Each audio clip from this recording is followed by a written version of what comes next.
आफूले आफैलाई मोटिभेसन गर्न चाहिँ सबभन्दा राम्रो हो। सेल्फ हेल्पको सिद्धान्तले पनि त्यही भन्छ। सेल्फ हेल्प भनेको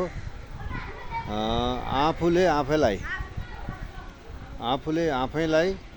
सहयोग गर्नु, आत्मा सहयोग, आत्मालाई शान्ति दिनु, आत्मा ज्ञान के गर्दाखेरि आफूलाई चाहिँ आनन्द हुन्छ त्यो काम गर्नु चाहिँ त्यो आत्मज्ञान हो। र कुन काम गर्दाखेरि आफूलाई आनन्द हुन्छ र त्यो चाहिँ आफ्नो रूप परिवर्तन हुन्छ, आफू स्वतन्त्र हुन सक्छ।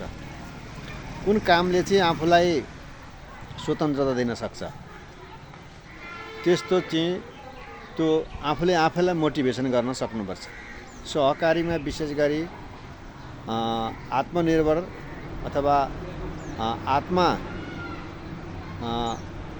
आत्मज्ञान अथवा आत्मा सहयोगको बढी प्रयोग गर भन्छ हैन। एउटा सिद्धान्त हो यो। आफ्नो आत्मालाई आफैले सहयोग गर्ने। के गर्दा सहयोग हुन्छ? जस्तै उदाहरणको लागि आत्माको लागि हामीले सहकारीमा बचत गरिदिन्छौँ, आत्मा शान्तिको लागि ऋणबाट मुक्त हुन्छौँ हामी हैन। अनि धेरै सहकारीमा धेरै मान्छे, धेरै सदस्यहरू, व्यक्तिहरूको सङ्गठन हुन्छ। त्यसो हुँदाखेरि त्यहाँ हामी आबद्ध हुन्छौँ, हामी आत्मा शान्तिको लागि, आत्मा मुक्तिको लागि। अब त्यस्तै गरी हामी हाम्रो जीवनलाई, हाम्रो आत्मालाई के गर्दाखेरि शान्ति हुन्छ? जस्ता कस्ता खानेकुराहरू हामीले खाँदाखेरि हाम्रो आत्मालाई सहयोग हुनसक्छ, हाम्रो जीवनलाई सहयोग हुनसक्छ। हामीलाई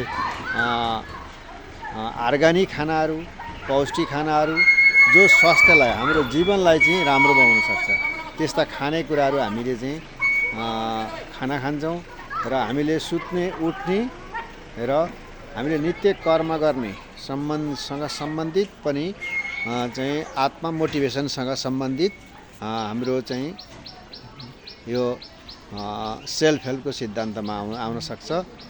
र सम्पूर्ण गर्ने कर्महरू हामीले बिहानदेखि बेलुकासम्म, सन्डेदेखि फ्राइडेसम्म हामीले जुन गर्ने कर्म हुन्, वैशाखदेखि हामीले चाहिँ आउने अर्को चैतसम्म, यो चाहिँ हाम्रो आत्मालाई शान्त हुने, आत्मालाई खुसी हुने यस्ता कर्महरू चाहिँ हामीले चाहिँ पहिचान गरेर, हाम्रो बुद्धिबाट पहिचान गरेर गऱ्यौँ भने त्यसलाई चाहिँ सेल्फ हेल्पको सिद्धान्तभित्रगत पर्दछ।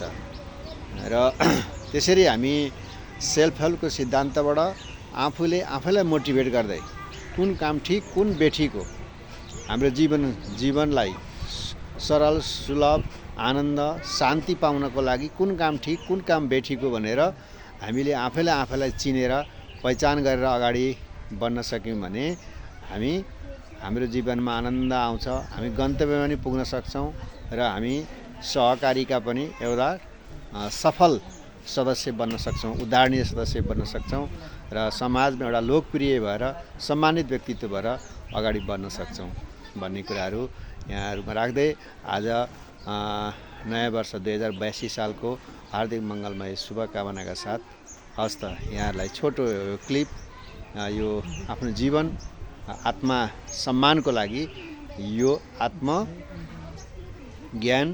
र यो सेल्फ हेल्पको सिद्धान्तको विषयमा छोटो भने हस्त। आजलाई यति नै, धन्यवाद। जय सहकारी।